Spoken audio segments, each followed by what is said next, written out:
Hi everyone, it's Norm here. So when you think about prairie, what exactly do you picture? Most of us think of these tall, beautiful grasses and flowers blowing in the wind. This is a big part of what makes up the tall grass prairie natural area, but there are some other important habitats found here, and they hold great importance to the species at risk that we live with. On today's episode, we'll be exploring some of these habitats, so stay tuned. Folks can be surprised that we actually have what's classified as Savannah Habitat in our area. So Savannah is, well, really it looks very similar to that classic prairie look, but the major difference is that it has more tree cover. So particularly in our area, we have oak savanna.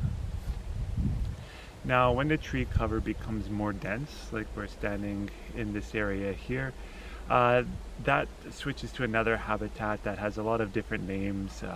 I just call it Woodland Habitat. And this includes aspen stands, even some pine stands, and different things like that, depending where you are in the tall grass prairie natural area. Now, all this wooded areas are really important to a lot of species. So certain ones like the Canada warbler or olive-sided flycatcher. These birds depend in these areas for nesting, hunting, and even raising their young. So really important throughout their time here in the tall grass prairie natural area.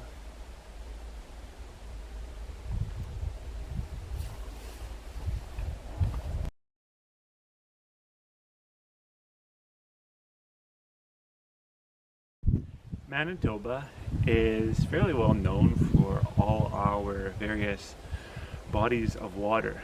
And in the tall grass prairie, that can include small lakes or ponds, streams and rivers, marshes and fens. And these are really important habitats for a lot of different species. Think of the maple leaf mussel that spends its entire life in our local rivers. Another important habitat that goes hand in hand with these wet areas would be the riparian area. This is a term that generally refers to vegetation that grows on the edges of things like rivers. So this can include species like black ash growing on the edges of riverbanks. And then other species like northern leopard frogs, which rely on a lot of different habitats, can also be found in these riparian areas. So these different habitats do have a really critical impact on the wildlife in our area.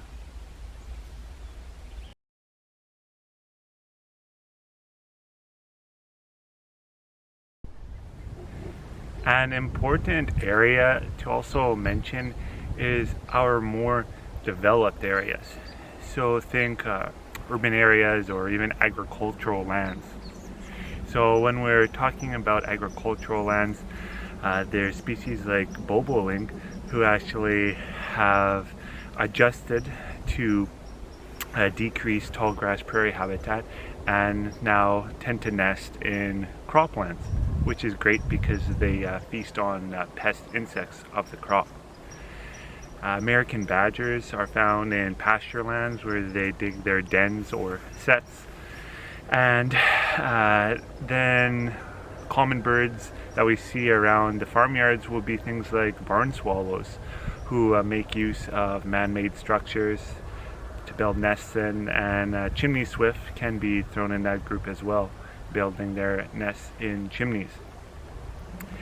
Now, some of the other species like the nightjar, so the common nighthawk, and whippoorwill are commonly found along gravel roads like the one we're on here, and they'll be using these areas for hunting. Common nighthawk are even known for using artificial light to hunt insects. So even in these more developed areas, we're really lucky enough to live alongside these species at risk.